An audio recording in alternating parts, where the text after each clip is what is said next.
Море в жизни каждого сухумчанина и в моей жизни тоже многое значит. Ощущать вот этот прибой постоянно. Даже если каждый день его и не видишь, но важно знать, что оно рядом.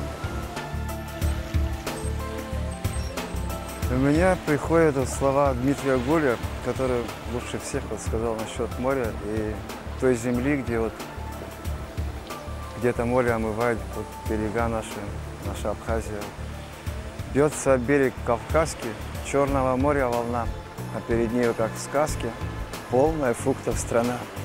И в этих словах я чувствую и море, и горы, и землю нашу. И я очень люблю море.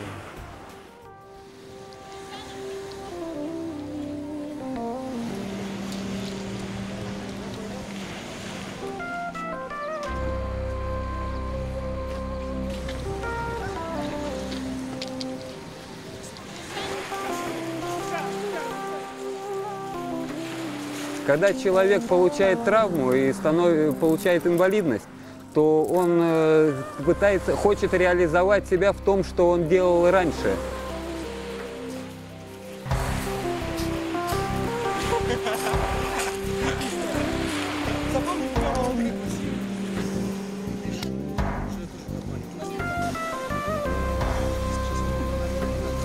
Я называю это комплекс Моресева, когда человек старается реализовать себя как можно более полно. Эти вещи, они увязаны, наверное, с чувством собственного самоощущения себя как личности.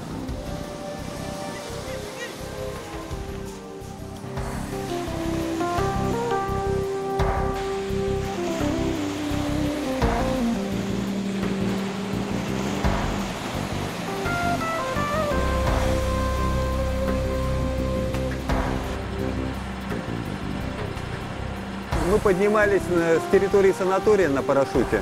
Это был, кстати, первый в этом году этот подъем у нас в начале лета.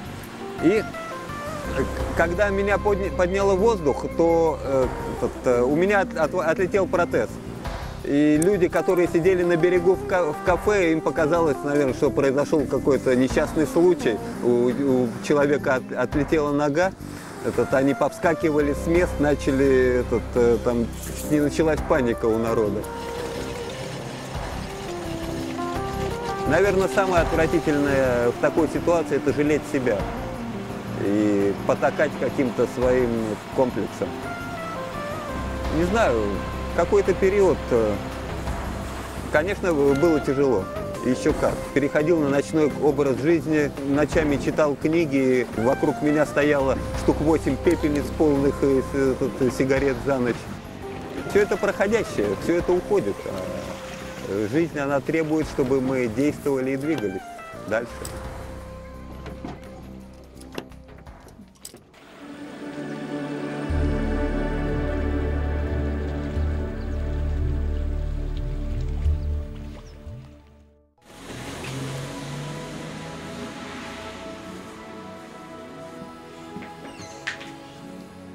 В принципе, в Советском Союзе была одна особенность – нас стеснялись.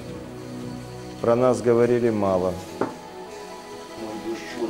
И мы практически не участвовали в общественной жизни.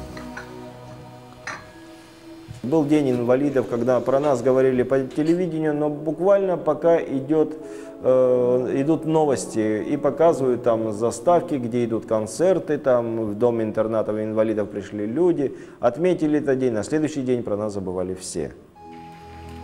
Лео, иди сюда.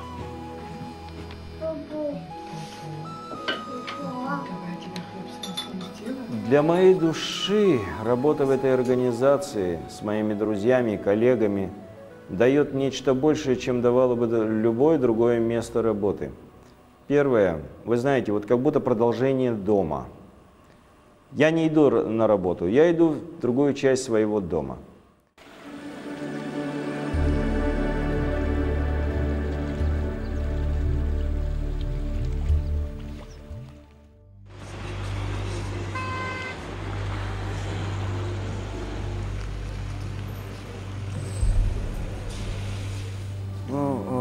меня, как у нас говорят, приобретенная инвалидность.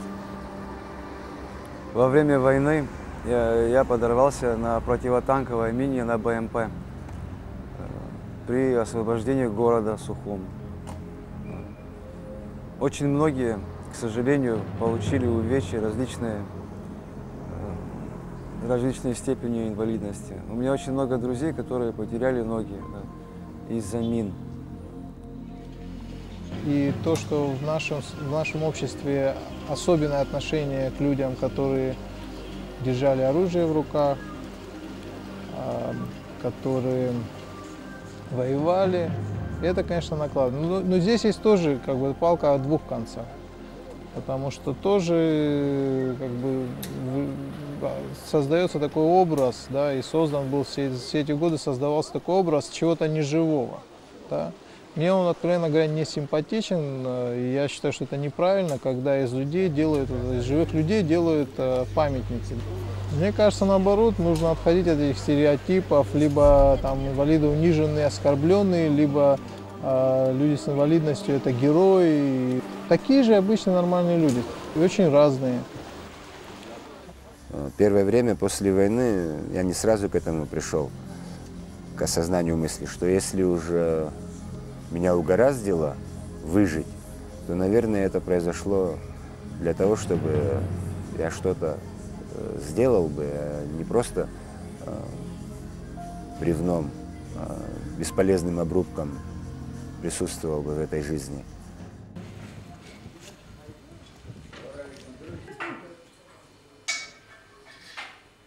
В данный момент я работаю в Государственном экологическом фонде исполнительным директором. Работа очень интересная. Мы изучаем вплоть до того влияние войны на экологию, на окружающую среду и так далее. Финансируем очень много программ.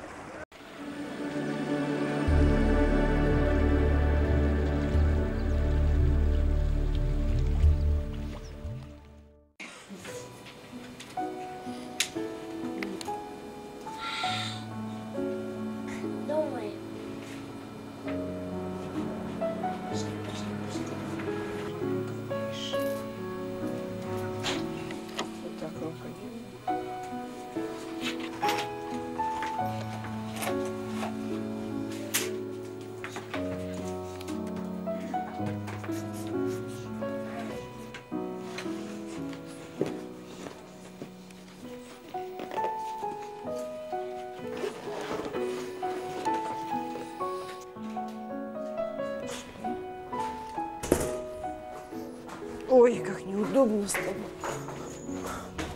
Поехали. Из такого большого количества детей, конечно, у нас 5-й ребенок вот сейчас идет в школу, который имеет диагноз ДЦП, детский церебральный паралич. В основном эти дети дома сидят. И ребенок лишен и школы, и садика. У нас и школы, наверное, не готовы к тому, осторожно, чтобы принять этих детей. И пошли, поехали. Поехали. Ой, мамочки, не могу, рука болит. Вот в этом году я ее пустила в другую школу, абхазская школа. Хочется, чтобы она научилась абхазскому языку. Дома там и говорим, и писать, читать. Вот мне очень хочется, чтобы она научилась. Очень неудобно поднимать ее, спускать. Туалет находится на 2-м этаже. Это вообще какая-то катастрофа. Никаких условий для того, чтобы дети-инвалиды ходили в школу. Но я думаю, что с этим вопросом тоже можно что-то решить.